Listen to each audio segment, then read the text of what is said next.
राम मंदिर की तैयारियां जोरों पर हैं। 22 जनवरी को अयोध्या में रामलला की प्राण प्रतिष्ठा होनी है, जिसे लेकर हजारों लोगों में जोश है। राम मंदिर की प्राण प्रतिष्ठा बीजेपी के लिए 2024 लोकसभा चुनाव के मद्देनजर काफी अहम मानी जा रही है। दूसरी तरफ विपक्ष भी लगातार राम मंदिर पर आपत्तिजनक बयान दे रहे हैं। इस बार बीजेपी के लिए लोकसभा चुनाव से पहले राम मंदिर की प्राण प्रतिष्ठा मास्टर स्ट्रोक माना जा रहा है। स्वामी प्रसाद के बिगड़े बोल, विपक्ष की राजनीति में बड़ा झोल। अखिलेश की चेतावनी को ठेंगा दिखा रहे स्वामी प्रसाद, राम मंदिर को मुद्दा बना रहे नेता। ऐसा क्या कहा कि फिर फंसे सपा नेता। अपने बयानों से मशहूर सपा नेता स्वामी प्रसाद मौर्य ने एक बार फिर राम मंदिर को लेकर कुछ ऐसा कह दिया है जिससे यूपी की गलियों में सियासत और भी ज्यादा गर्मा गई है। समाजवादी पार्टी के नेता स्वामी प्रसाद मौर्य ने एक बार फिर विवादित बयान दिया है। उन्होंने राम मंदिर आंदोलन के दौरान कार सेवकों पर गोलीबारी को जायज ठहराया है। उन्होंने कार सेवकों को अराजक तत्व भी कहा है। मौर्य ने कहा कि जब अयोध्या में राम मंदिर को लेकर घटना घटी, वहां बिना किसी न्यायपालिका या प्रशासनिक के आदेश के बड़े पैमाने पर अराजक तत्वों ने तोड़फोड़ की थी। तत्कालीन सरकार ने संविधान और कानून की रक्षा के लिए अमन चैन कायम करने के लिए गोली चलवाई थी। वो सरकार का अपना कर्तव्य था और सरकार ने अपना कर्तव्य निभाया था। हमारे बहुत अच्छे साथी रहे हैं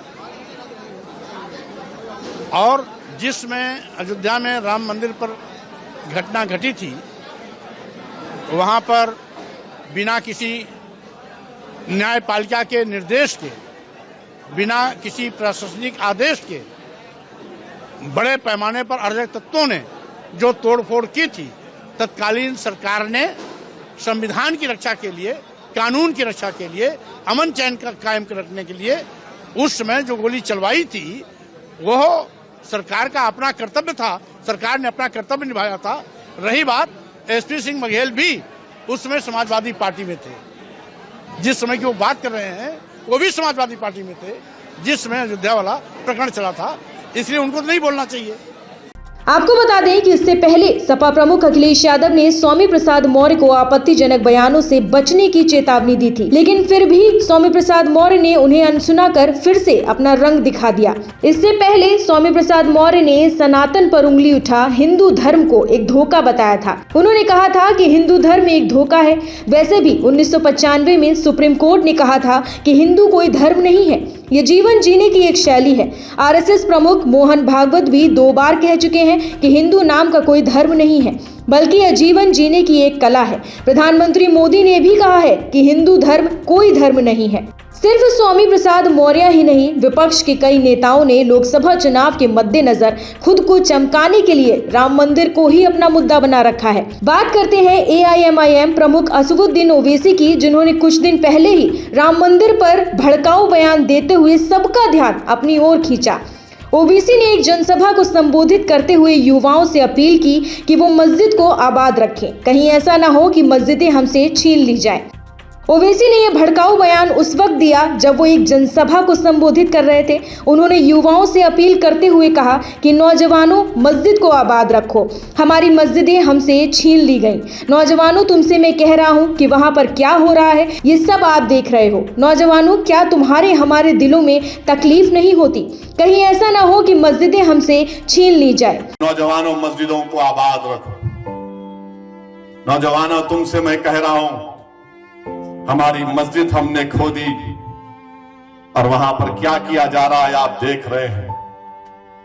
नौजवानों, क्या तुम्हारे दिलों में, हमारे दिलों में तकलीफ नहीं होती कि जिस जगह पर हमने 500 साल हय्या अल सलाह और हय्या अल फलाह की सदाएं दी, जहां पर हमने बैठकर कुरान करीम का जिक्र किया, जहां पर हमने बैठकर सलातो सलाम के नजराने पेश किए, आज वो जगह हमारे हाथ में नहीं है।